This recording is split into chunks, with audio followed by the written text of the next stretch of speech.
What if the biggest threat to your real estate career is not the market, but your refusal to evolve? What happens when information is no longer your advantage, underwriting becomes automated, and clients have access to the same data you do? Ankita Sharma, engineer, marketer, real estate investor, and founder of Filer AI, believes we are entering an intelligence-driven era of real estate. One where AI does not replace agent, but exposes who is strategic and who is average. From understanding the difference between human and artificial intelligence to building the infrastructure that reduces legal friction in transactions. Ankita sits at the intersection of capital, technology, and compliance. On this episode, Ankita will break down how artificial intelligence is compressing information asymmetry, reshaping investment discipline, and redefining what it means to be a valuable real estate professional. Whether you are an agent, an investor, simply an entrepreneur, this conversation will change how you think about leverage, risk, and the next 5 years of opportunity. I'll see you inside Broker's Playbook Podcast.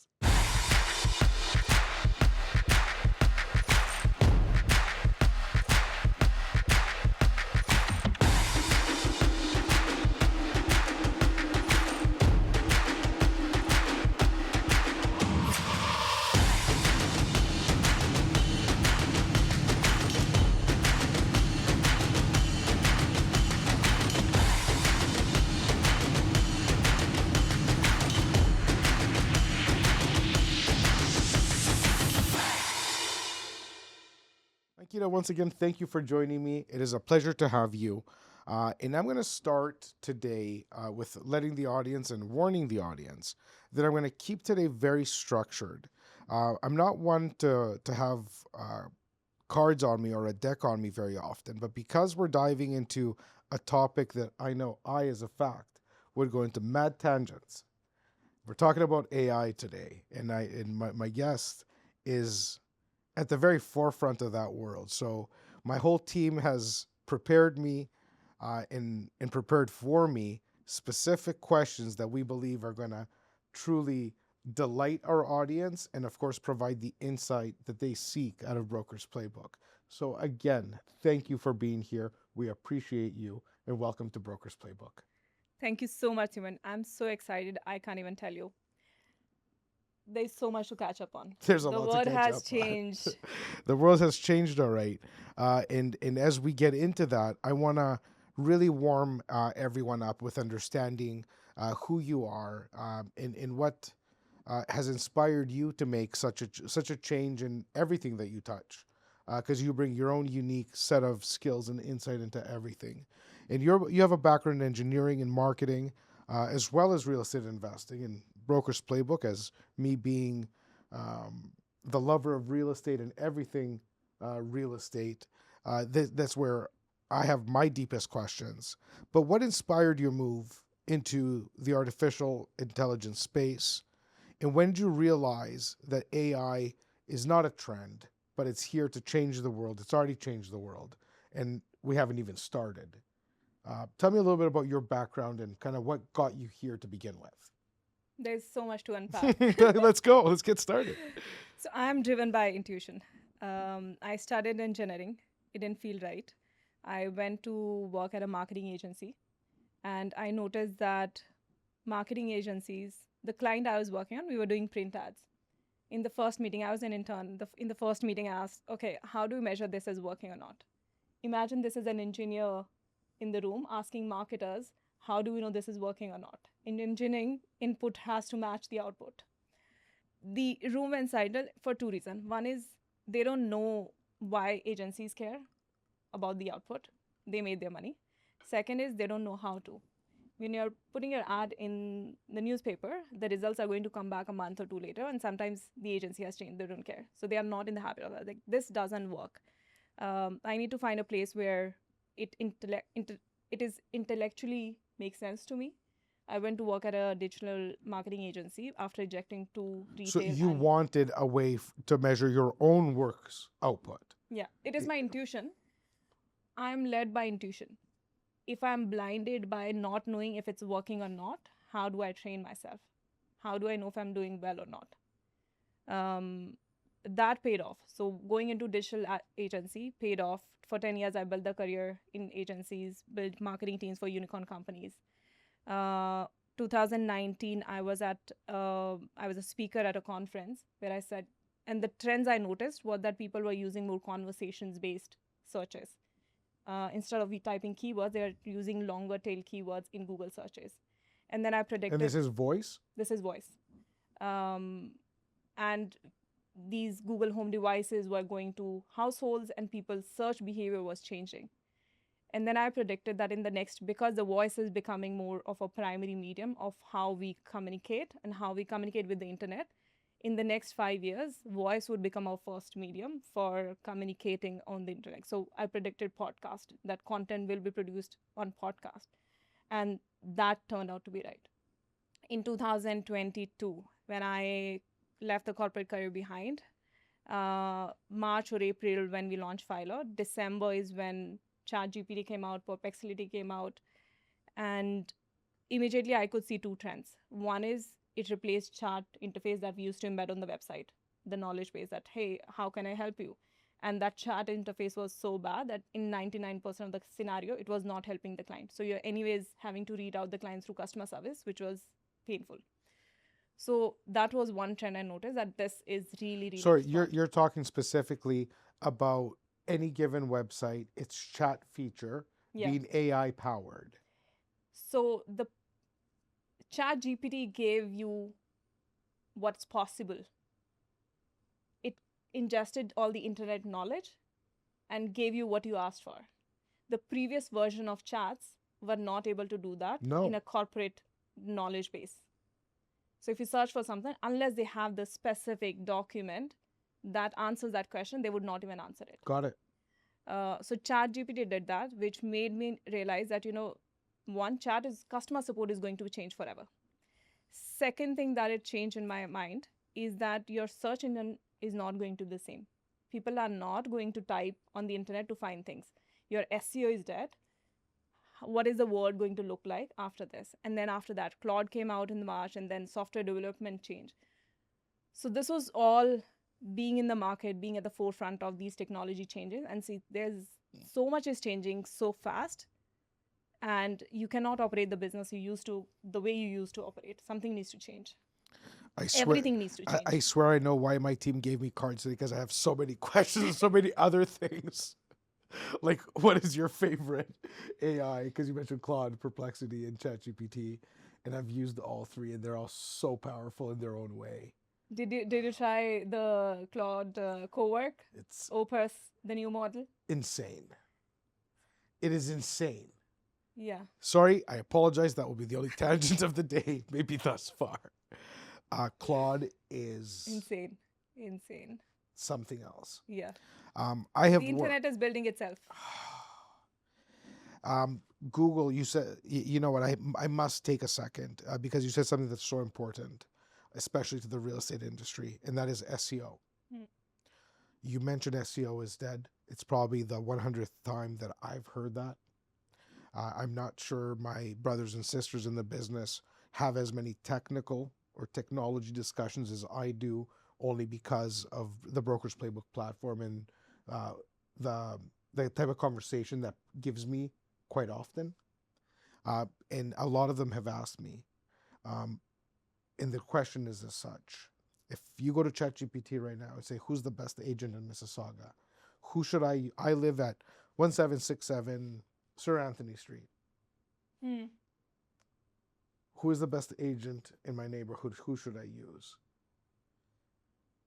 And somebody asked me that, and I did it in my ChatGPT.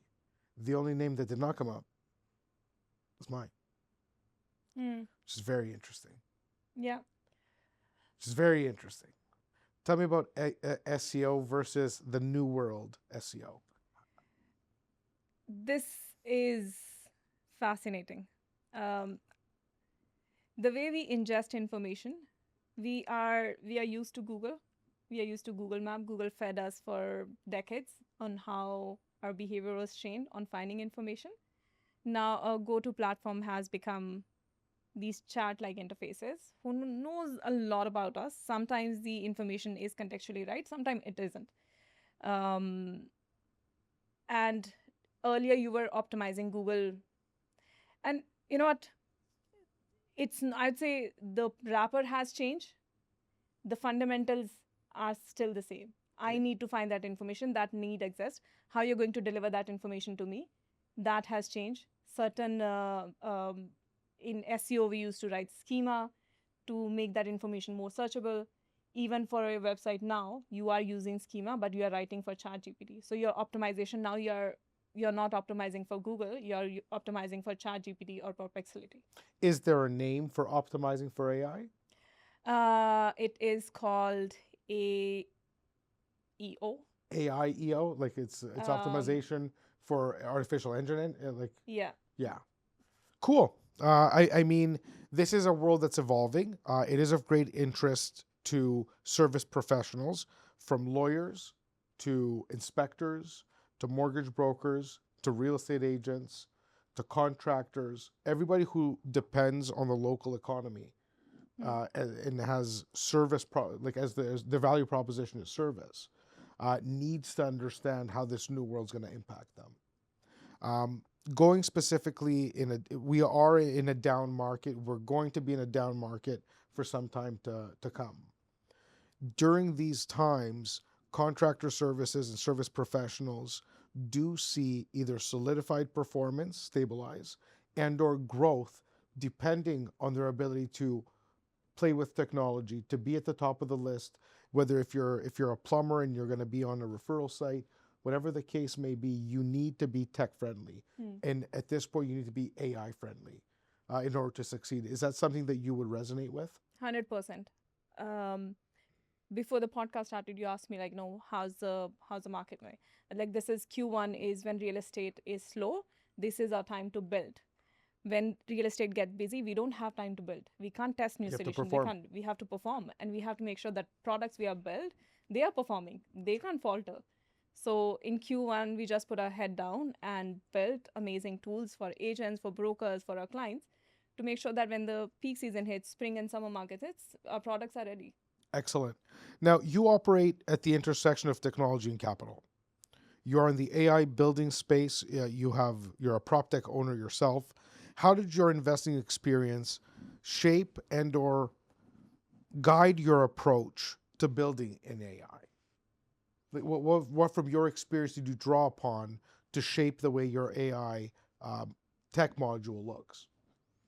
So everything we are building at Filer stems down to how I experience home buying in Canada. Between 2020 to 22, I bought my primary residence for as a first-time home buyer, not knowing anything. Then I bought an investment property, and then I could, in a very short period of time, I realized that there are a lot of gaps, not just for home buyers.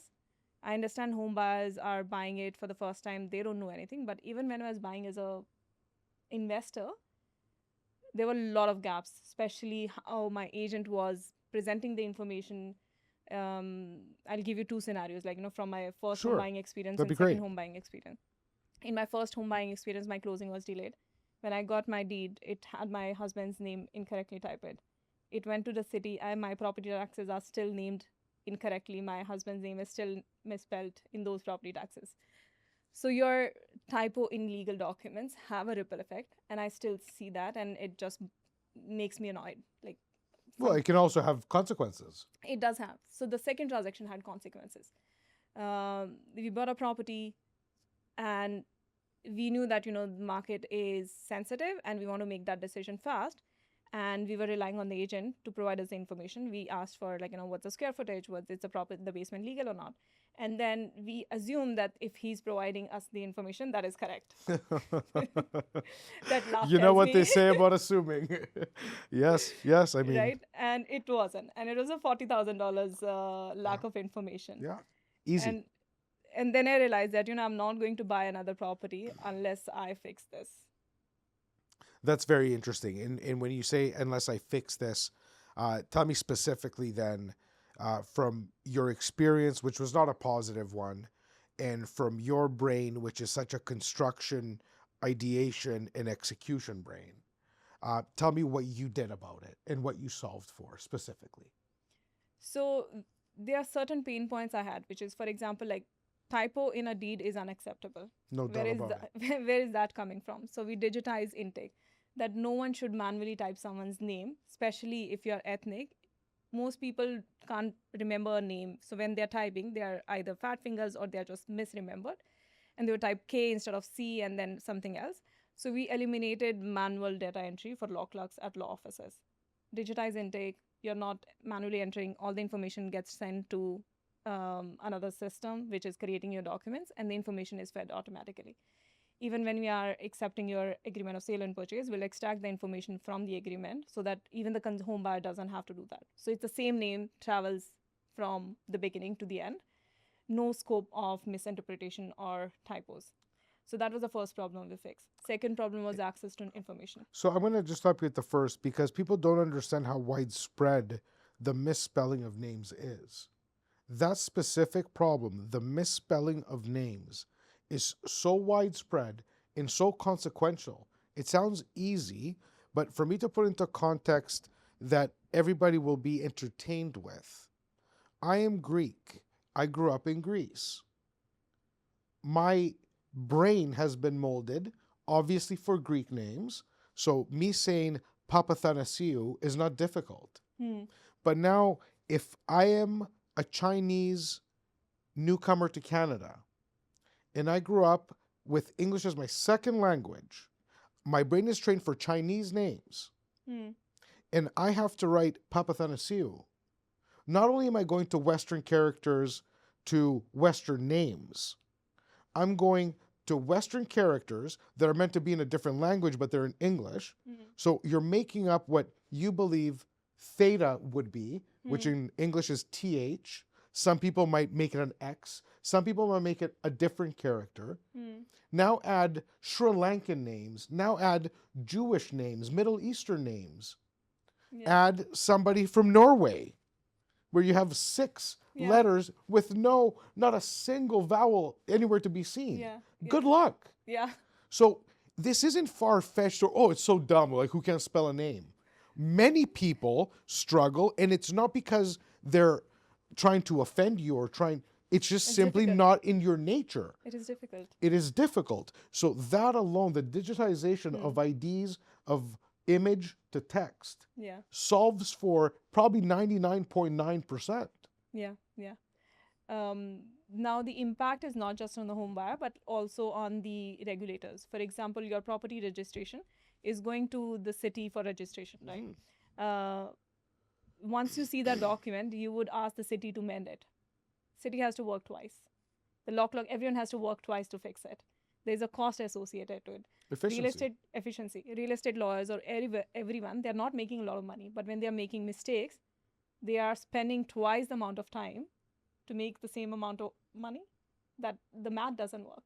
So you need to bring efficiency. So number 1 is kind of the digitization of names in the intake. Number 2 is this efficiency that you're referring to now? So efficiency became, so our starting point was intake, that let's digitize intake, where the information is coming from. If we can provide a client intake, now we have a chatbot interface, but when we launched, we had a form-based interface that plugged into the conveyancing system. And the second, so that brought a lot of efficiencies. Law clerks were collecting information manually. Now they don't have to spend 4 or 5 hours collecting information, memorizing or processing it. Second tool which we launched was for access to information. So home buyers have sent all this information to the law clerk. They don't know what's happening. So now they have to send an email or call someone to say, hey, did you receive my documents? Is everything okay? So we built a chatbot that could also respond back saying, hey, everything looks okay. Maybe we don't have this, but let us process this information and we'll get back to you. And is this done in, I'm not going to say manual.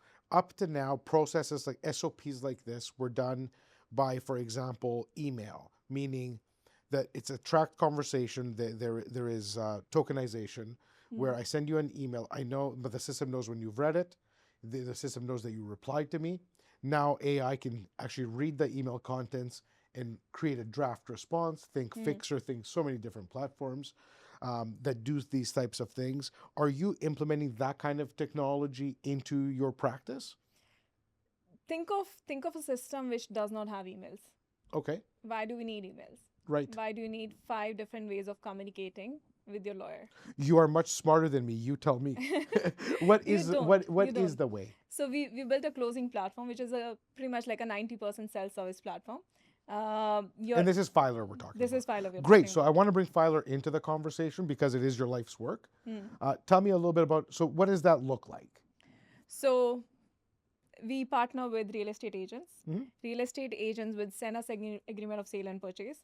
Our system will ingest that information, create an account for the buyer who's buying or selling the property. Uh, we already, from the agreement, we have the property details, we have their names, we have a lot of information. We would send them a magic link to sign up on the platform.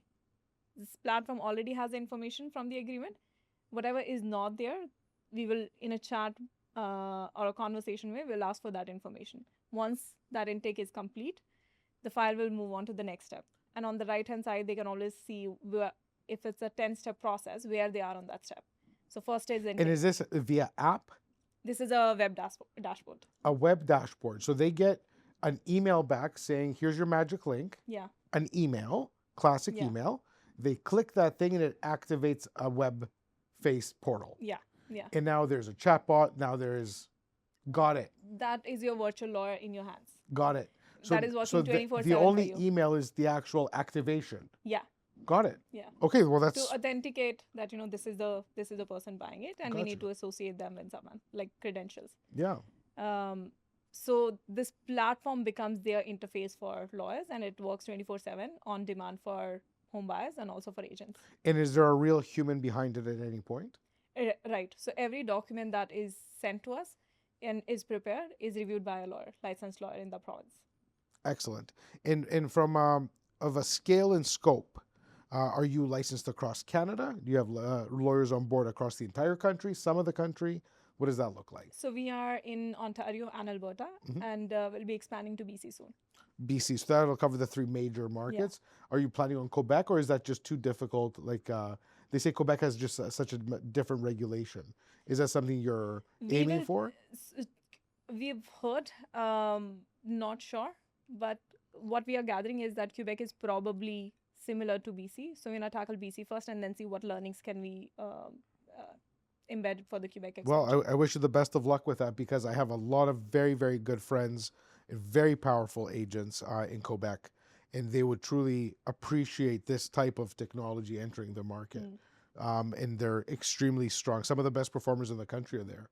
Quebec breeds a tremendous amount of hard workers and thought leaders. I have a lot of huge producing brokers, but more importantly, great human beings that are in it for the right reason. So I'll gladly make some introductions. Ankita, there's a growing fear around AI replacing jobs overall. In real estate specifically, is AI replacing agents, or is AI replacing certain functions within the industry? What is your take on that old school fear that the robots are taking over? Can anybody truly replace? Is there a process, or is there a world where you see a human trusting a machine enough to be able to make such an emotional decision, such as real estate? And the reason I ask this is that in my exactly 20 years this year of being in the sales of assets or businesses, of dirt, I've sold everything in my life. There hasn't been more than maybe a hand's count where somebody didn't look at me in the eyes right before signing, after all the things, to say, Simeon, should I? Yes? Is this it? A robot cannot answer that question. A robot cannot feel the weight that the client is, all the client's looking to do is transfer the weight from their shoulders to mine. What is your take? This is a complex question. When it comes to money, people make decisions very cautiously, but then we have to say how much money. If I'm buying a $50,000 maybe a house in the Caribbean, and I don't have time to go and see and have someone to trust, sure, maybe. If it's a primary house, I've not done this before, maybe not. Buying real estate is complex, and It is. being in the industry, you know this more than I do. People make decisions for multiple reasons, emotional reasons and financial reasons, and it's not as simple as just a math equation that AI can solve. There's a AI is getting smarter in terms of understanding judgments, but I don't think it's there to a point where it would replace agents. It would replace certain tasks for sure. Majority sure. of admin staff, which I believe agents would actually enjoy. I don't think Because agents could become agents again. agents can become agents again. I don't think anyone enjoys being pulled in 15 different directions at the same time and not being able to deliver your A game in all of them. To my incredible brothers and sisters in the business across the country, I want to thank you for joining me for this very first session with Ankita Sharma. There is going to be a playbook designed by Ankita answering and diving a little deeper into some questions only for members of brokersplaybook.com, the community. I will see you inside.